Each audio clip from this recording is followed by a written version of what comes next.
This is TWiT. Did you see Trump's tweet about Apple over the weekend? No, I actually try and stay off social media on the weekends now. I do. Just for the sake of sanity. sanity. Actual mark of maturity. That's right. Yeah. I feel like this way I don't go into Monday. Oh God. Yeah, I know. I took a couple of weeks, a couple of days off Twitter. But yes, he was saying basically Apple prices may increase because of the massive tariffs we will be imposing on China. But there's an easy solution. Will there be zero tax and indeed a tax incentive? Make your products in the United States instead of China. Start building new plants now. Exciting! Exclamation mark. MAGA. So does he realize, well, of course, why am I asking that part? So does anyone here realize how long it takes to build any sort of fab plant, bring it online and hire for it? Oh, well, no, it can be done in the twinkling of an eye, I'm sure. So what are the economics of hiring American workers as opposed to Chinese workers? What are the shipping costs? What are the shipping relationships set up with frontline suppliers? Well, the frontline suppliers are also all in China, so if you want to do a last minute... and if you take a look, like one of the stories that I can't believe I'm going to have to say it this way.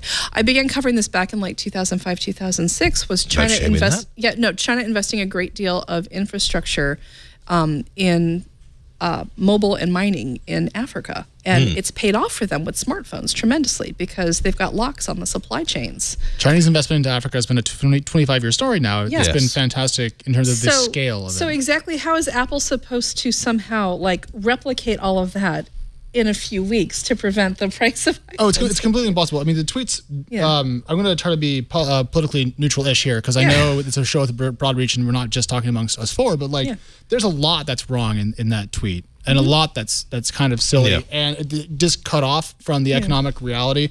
I knew it was going to come out, so I pulled the famous tariff quote that everyone really loves to bring up as to why I think tariffs are dumb. So here's kind of the canonical, this is stupid. It goes, tariffs not only impose immense economic costs, but also fail to achieve their primary policy aims and foster political dysfunction along the way. And here we are kind of living through that moment, and everyone called this, and we're here anyways. It's fantastically frustrating that this is kind of settled economic theory, and instead, when I need to buy a new iPhone in a couple of months, I'm probably going to pay more for it, and I'm cross. I'd like to see more manufacturing in the U.S. I would.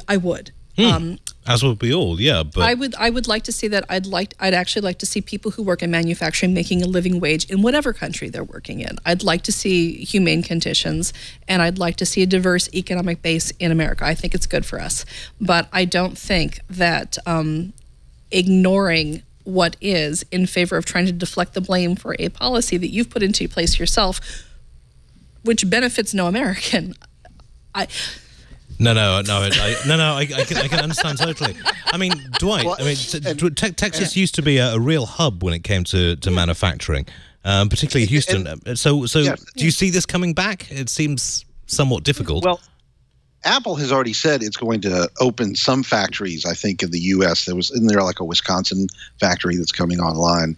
But it can't be done immediately, and it just shows a complete lack of understanding for how manufacturing works by the president. And I think that here Houston is a good example. It used to be, for example, Compaq, when it was based here, built everything that they did here in Houston, and slowly they farmed it out overseas. And by the time HP bought them, and then when HP took it over, it was pretty much all overseas.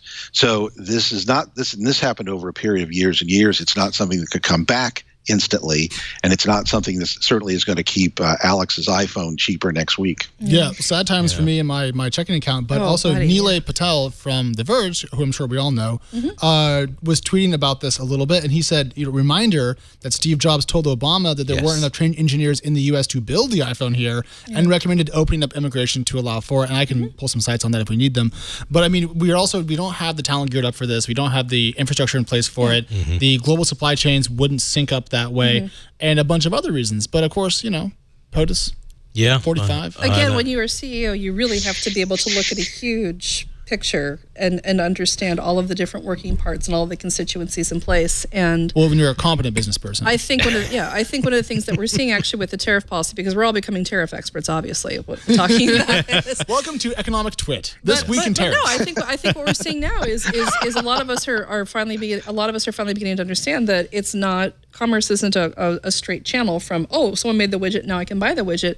There are so many different companies and steps along the way. And we are now beginning to understand how this affects us as tech reporters and tech consumers. I mean, I'm also in the market for an iPhone. Oh, there you go. Well, maybe we can split one. Super excited.